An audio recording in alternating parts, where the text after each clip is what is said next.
Düşəndən sonra. Xəsarət zad var? 2 nəfər ölübdür.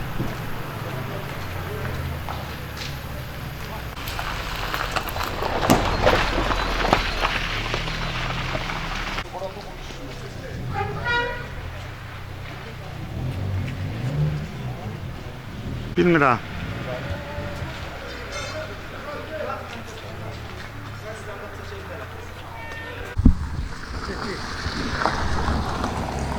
Başlayaq.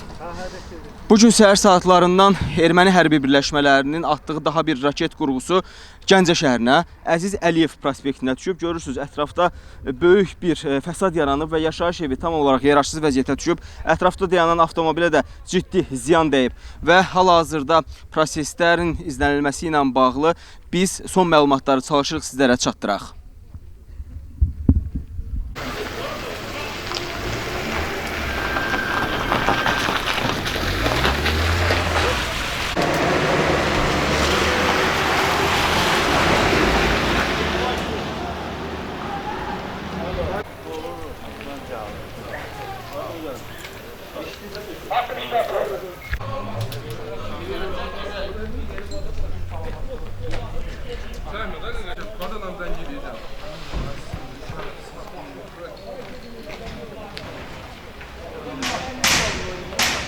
Gördük, bizim düşən vaxtı həmin şeyləri gördük, evində ziyanını özünüz gördüğünüz ki, evə dəyən ziyan, öləndə var, hər bir şey də var, yəni gördüyümüz bu.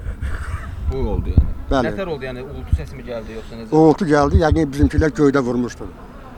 Vurulan şey düşüb yerə. Qəlpələri düşürdü. Yəni orada düşüb, bir də belə eləyir. Babamıza kaldı, bunu git. Allah sorunu bana.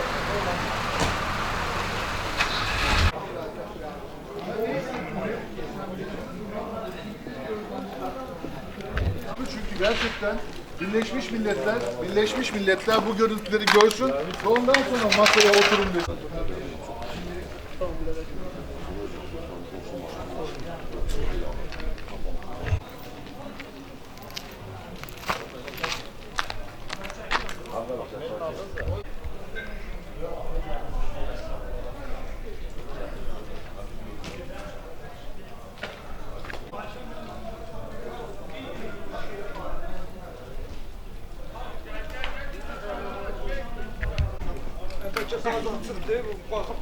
Gazı bağlıdır, iftira yeri bağlıdır. Gazı elimizde gazımız bağlıdır ama. Müşahidələrimiz zamanı Gəncə şəhərinə düşən raket qurğularından biri də məhz bu ərazini hədəf alıb və bu istiqamətdə, yəni bura Əli Nəzmi küçəsidir Gəncə şəhərində. Bu ərazidə sizin də hal-hazırda müşahidə edirsiniz, evə ciddi ziyan dəyib. Burada dayanan avtomobil də tamamilə yararsız vəziyyətə düşüb deyə bilərik. Hal-hazırda isə şəhərin məhz bu istiqamətində insanların kənarlaşdırılması istiqamətində iş aparılır.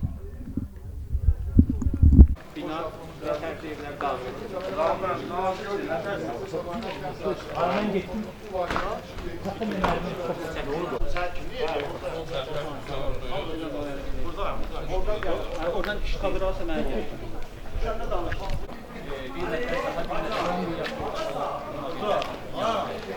Ben bura canlı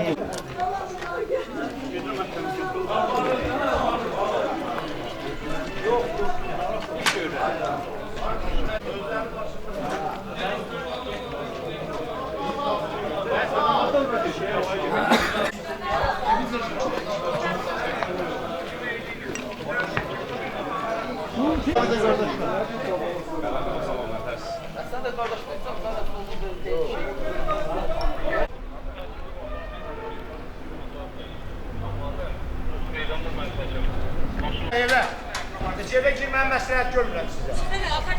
Tez elə.